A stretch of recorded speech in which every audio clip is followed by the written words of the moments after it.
So, I don't know how many other videos I'm gonna do today. I'm just being obedient to the crown loads that I'm getting. Um, but this video is an appreciation video to my king in the spiritual realm.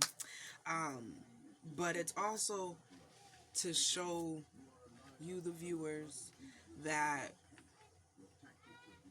although we have been through many trials and tribulations, and I don't know what you've been through, but for you to come across this video, whenever you come across it, today's October 9th, 2025.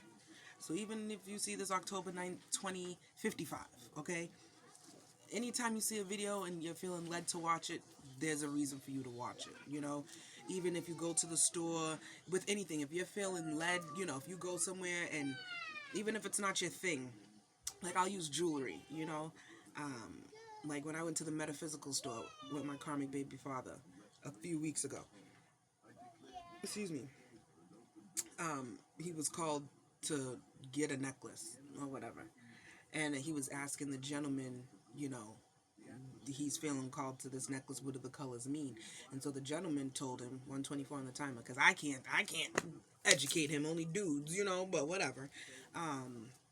He was like, you know, he told him what the colors meant and stuff, and then he was like, if anything's calling you, you know, if you're being led to something, then there's a reason for it, you know.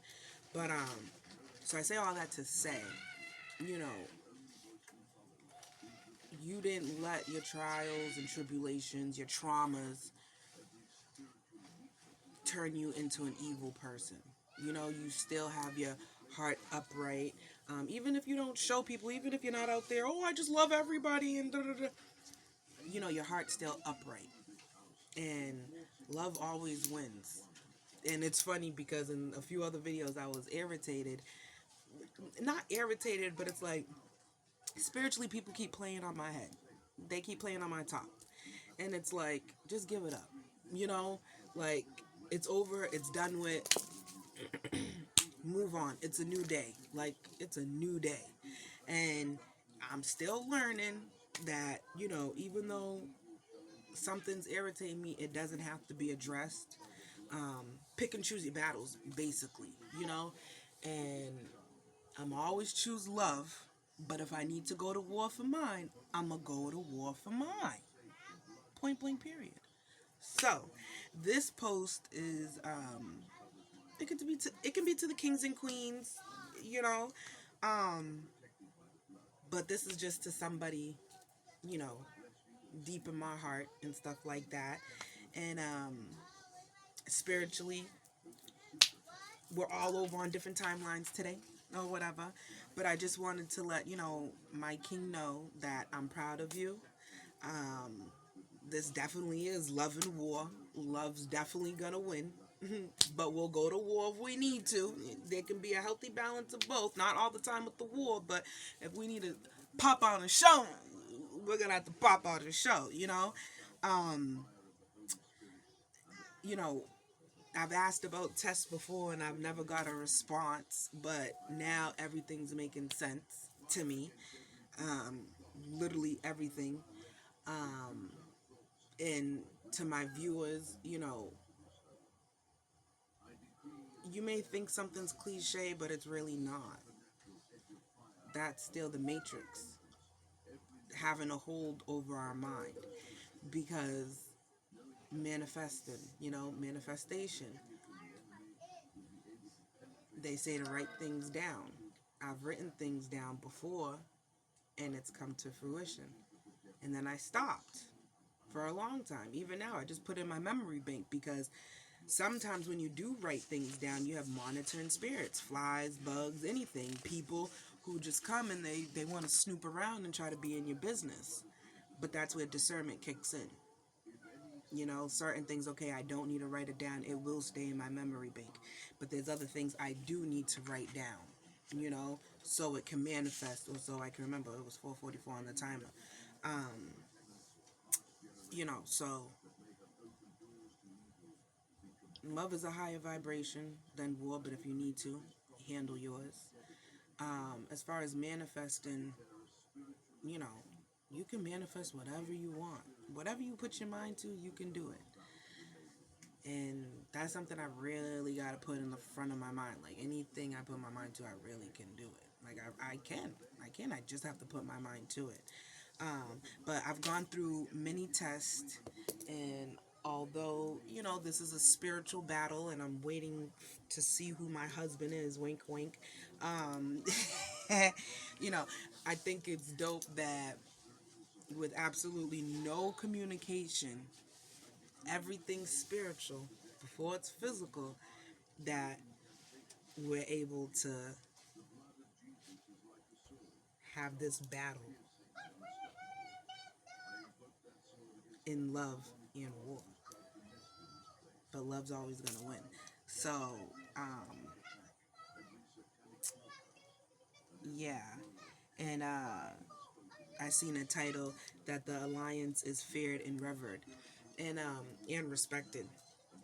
And as I was sitting there having a different thought, I was thinking that, but I didn't have like the words per se or whatever.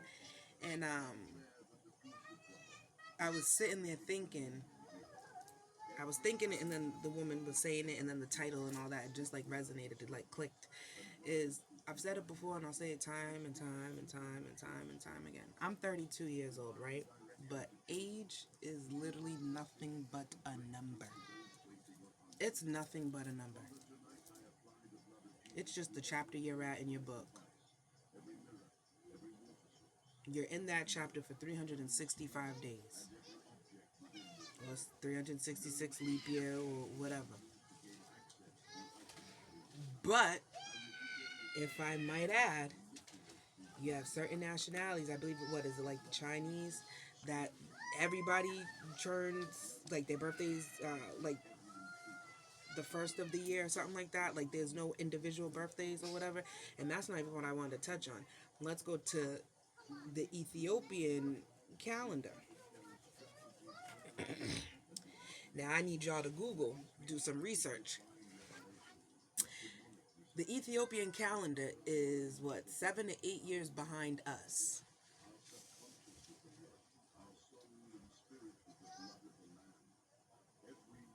We're in 2025, and they're in like 2017, 2018, 2019.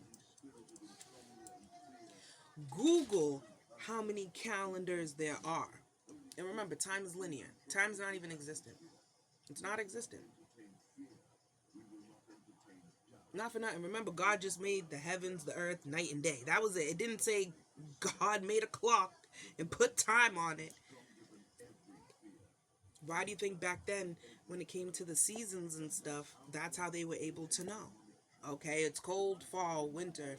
Okay, this is sprouting. They went by earth.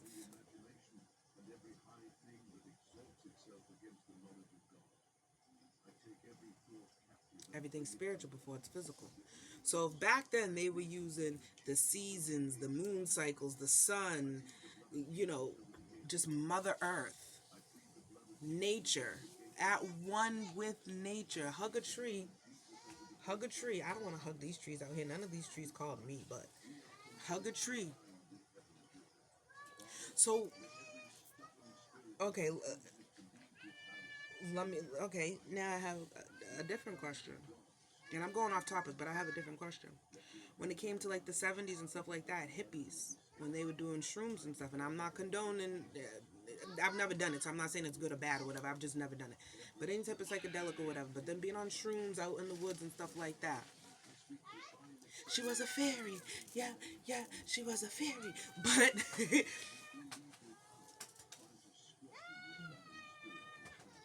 what were they experiencing?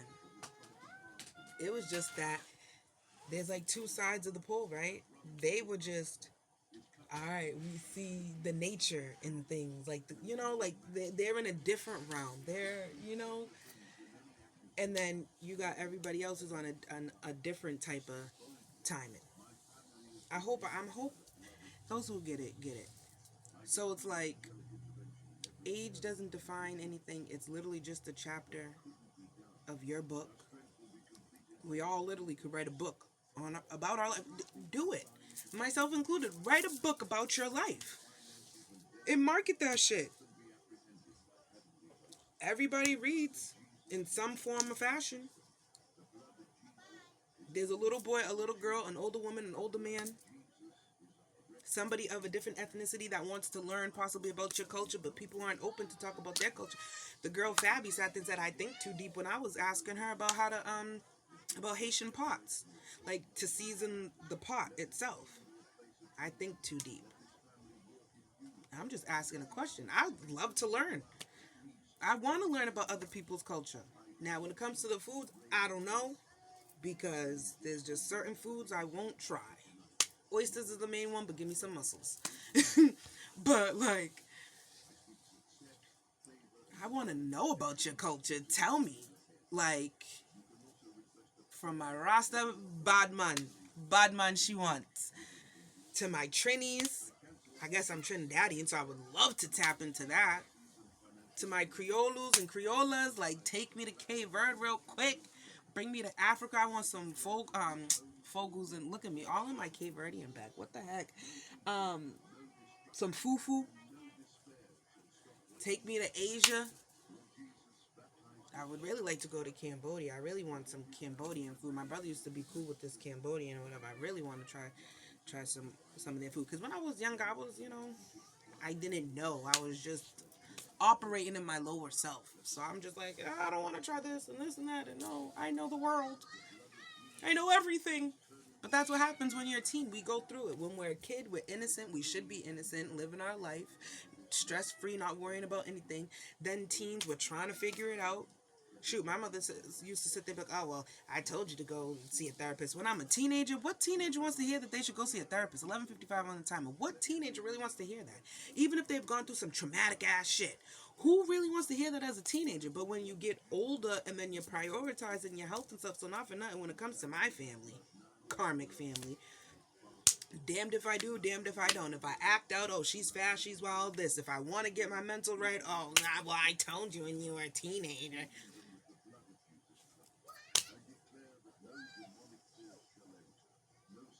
Get rich or die trying. Isn't that what 50 Cent said? So I'm saying, like, bro, everything was on my king and I.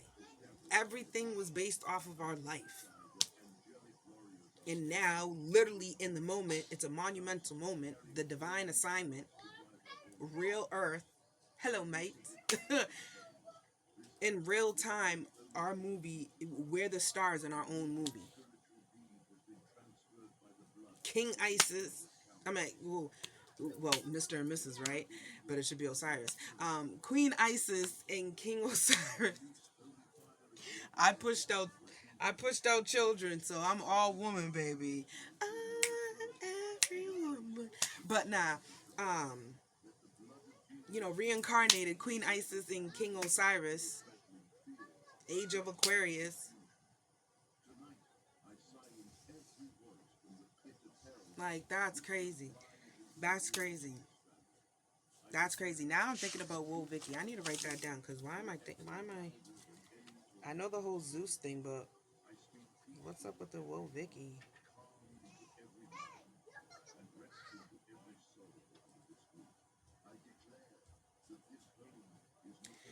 So, age doesn't define anything.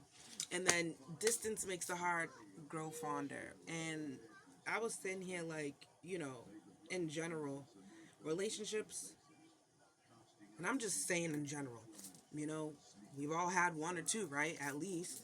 And if you haven't, don't feel down. Wait for the one that's meant for you.